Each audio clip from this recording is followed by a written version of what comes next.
मनसे अध्यक्ष राज ठाकरेंनी महत्त्वाची बैठक बोलावली आहे। मनसेचे विभाग अध्यक्ष, शाखा अध्यक्ष यांची ही बैठक होणार आहे। मुंबईच्या दादर येथील सावरकर सभागृहावर बैठक बोलवण्यात आली आहे। सायंकाळी 6 वाजता मनसेची महत्त्वाची बैठक होणार आहे।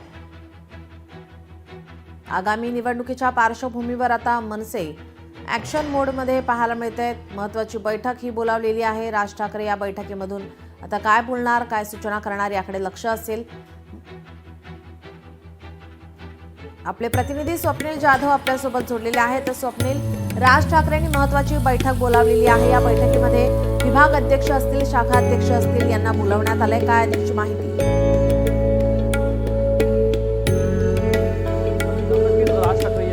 बैठक बोलावली आहे। संध्याकाळी 6 वाजता ही दादरमध्ये बैठक होईल। मात्र 27 फेब्रुवारीचा मराठी भाषा दिवस आहे। या दिवसानिमित्त मोठ्या प्रमाणात कार्यक्रमांचे आयोजन हे मनसेकडून करण्यात येणार आहे। आगामी महानगरपालिकेच्या निवडणुका आणि स्थानिक स्वराज्य संस्थांच्या निवडणुका लक्षात घेता एकूणच मराठी भाषेसाठी आक्रमक असलेली मनसे आता या ठिकाणी अनेक कार्यक्रमांचं आयोजन करणार आहे। एकूण गेल्या वर्षी सुद्धा मनसेकडून अनेक कार्यक्रमांचं आयोजन करण्यात आलं होतं। मात्र यंदा मोठ्या प्रमाणात कार्यक्रमांचं आयोजन करण्यात येणार आहे। त्यामुळे कशाप्रमाणे आणि कोणकोणत्या कार्यक्रमाचं आयोजन हे सर्व मनसे पदाधिकाऱ्यांनी करायचं आहे। या संदर्भात आज एक नियमावली आणि तशा प्रकारची एक मार्गदर्शक सूचना जी असेल ही पक्षाकडून आज खरं तर चर्चेली जाईल आणि यावरती शिक्कामोर्तब होईल। त्यामुळे राज ठाकरे आजच्या या बैठकीमध्ये नक्की पदाधिकाऱ्यांना आगामी महानगरपालिका, स्थानिक स्वराज्य संस्थांच्या निवडणुका तोंडावर ठेवून कोणकोणत्या सूचना देतात आणि मराठी भाषा गौरव दिवस हा कशाप्रमाणे मनसेकडून साजरा केला जातोय हे पाहणं महत्त्वाचं ठरणार आहे।